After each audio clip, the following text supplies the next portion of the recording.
दोस्तों नमस्कार, मैं निरुद्ध चौहान। स्वागत आप सभी का गांव गुहांड में। आज शामली में धरने का 75वां दिन है और ऐसा तीसरी जगह मैं देख रहा हूं। पहले आपने धरना देखा होगा जो दिल्ली में चला, दूसरा धरना भैसाना शुगर मिल पर चला हुआ है और ये तीसरा धरना है जो शामली शुगर मिल पर चला हुआ है, जिसको आज 75 दिन पूरे हो चुके हैं। किसानों के बीच मिल प्रशासन के लोग आते हैं, कुछ बातचीत होती है, फिर वापसी हो जाती है, लेकिन किसानों ने मूड बना लिया है जब तक पूर्ण भुगतान और अगले 14 दिन का समाधान नहीं हो जाता हम घर जाने वाले नहीं हैं।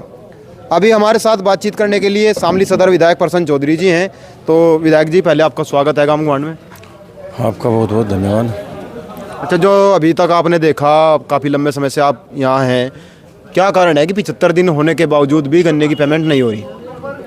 बस जाति इससे ज़्यादा और कुछ हो नहीं सकती। जो किसानों के साथ खेल हो रहा वो आप भी देख रहे। सरकार उदासीन है, ऐसे शब्द बोलेगी। अभी मैं आदरणीय मुख्यमंत्री जी का स्टेटमेंट 26 तारीख का देख रहा हूँ कि भाई लगभग पेमेंट हो चुका और जिसका पेमेंट रह रहा उसकी हम आरसी जारी करेंगे। अब मैं पूछना चाहता हूँ, शामली मिल की आरसी जारी क्यों नहीं हो रही? शामली मिल का पेमेंट लगभग 200 करोड़ रह रहा, तो इसकी आरसी जारी होनी चाहिए। तो किसान की क्या गलती है? अब जो कल की यहाँ घटना हुई उसकी वजह से आज किसान परेशान थे और वो भी मिल की गलती थी। कोई चिन्नी जो बैंक के रखी हुई है और उसमें किसान का भी हक है, तो उस चिन्नी को बिना किसान को बताए यदि मिल उठाएगा तो किसान को गुस्सा आएगा। और ऊपर से फिर ऐसे शब्द बोल लें कि भाई ये तो ट्रैक्टर गिर गया या बुग्गी की चोट से गिर गया वो गेट, तो वो गलत था। आज सही तरीके से बात हुई, मिल के अधिकारी आए और उन्होंने कहा ये गलती थी, ऐसा कुछ नहीं था। लेकिन मिल मैनेजमेंट के कुछ लोगों ने ये चाहा था कि भाई ये चिन्नी हमें बेचनी है और इसमें 2 गेट खोल दिए जा। 2 गेट खोलने की वजह से वो हुआ, लेकिन वो खैर चलो सारा पटापैक्स हो गया। अब वहाँ जो चिन्नी है उस पर एक एक दाने पे किसान का हक है और वो अब एक समिति बना के, और डीएम साहब होंगे, सचिव होगा, डीसीओ होगा, उनकी उसमें रहेगी देख रेख में, और उसमें वो चिन्नी जो भी बिकेगी वो किसान को उसका भुगतान मिलेगा। नहीं, कल जब मैंने वो घटना देखी, किसान काफ़ी डरे हुए भी थे इस चीज़ को लेकर कि कहीं हमारे वो ऊपर मुकदमा न कर दिया जाए, ये ना हो जाए कि किसानों ने चीनी चुराने की कोशिश की। नहीं, वो गलत फहमियाँ थी कुछ, वो दूर होगी। अब उसमें ऐसा कुछ नहीं है। अब आगे 9 तारीख का भी टाइम रख दिया गया है, क्या रणनीतियाँ हैं 9 तारीख में, क्या हो सकता है? देखो, किसान तो अपना कार्य करेगा। अब ये जो लड़ाई है शामली मिल की किसान की, ये बिल्कुल एंड पॉइंट पर होगी, इसका फाइनल होना है, फाइनल कुश्ती होगी और इसमें किसान की जीत होगी। तो किसान भी अपने हर हथकंडे अपनाएगा। किसान के अंदर चौधरी महेंद्र सिंह टिकैत का खून है, किसान की आत्मा के अंदर चौधरी चरण सिंह जी हैं। ये अपनी बात को मनवाने के लिए हर तरीके से प्रयास करेगा। अब की बार किसान बिल्कुल भी पीछे नहीं हटे। मिल मालिक चाहे कितने भी प्रलोभन दे लियो, जो नियम है, कानून है, जो सच्चाई है, उस पर आना पड़ेगा। 14 दिन में पेमेंट चाहिए और इसका भुगतान चाहिए। ये दोनों शर्त हैं।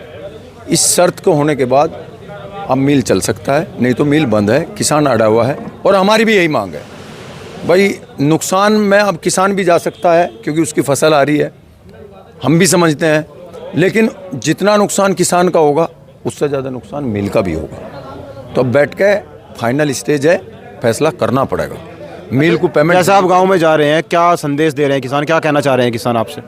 नहीं, किसान ये चाह रहा है कि भाई हमारा भुगतान हो, और किसान की तो इसका दुर्भाग्य है। किसान का अब नया सीजन चालू हो गया, मिल चलते हो गए दूसरे, और भाग घोषित नहीं हुआ, तो सरकार की निष्क्रियता है। सरकार को जवाब देंगे किसान।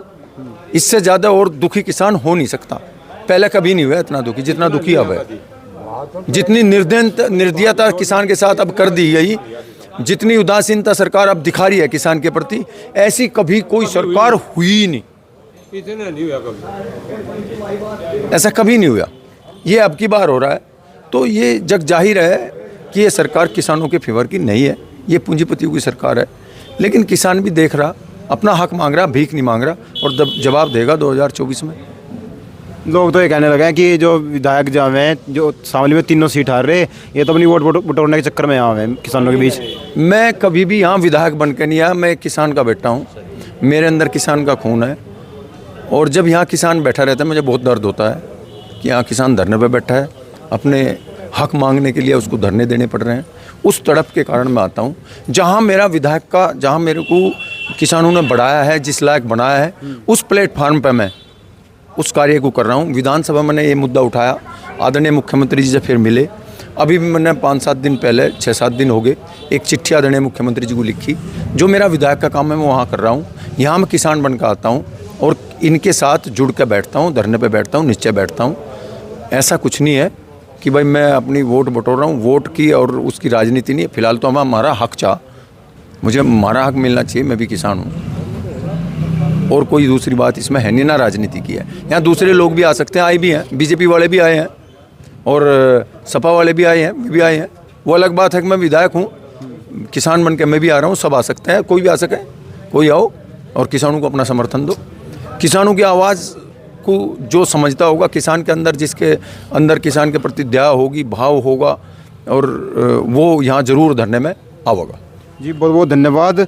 और ये 75 दिन पूरे होने के बाद अब किसानों ने जो मूड बनाए हैं वो 9 तारीख के पंचायत के लिए बनाया जा रहा है। अब आने वाली 9 तारीख में किसान क्या निर्णय लेते हैं ये देखने वाली बात होगी। हम लगातार आपको यहाँ की अपडेट देते रहेंगे। आप जुड़े रहें गाम गुहांड के साथ। जय हिंद, जय भारत।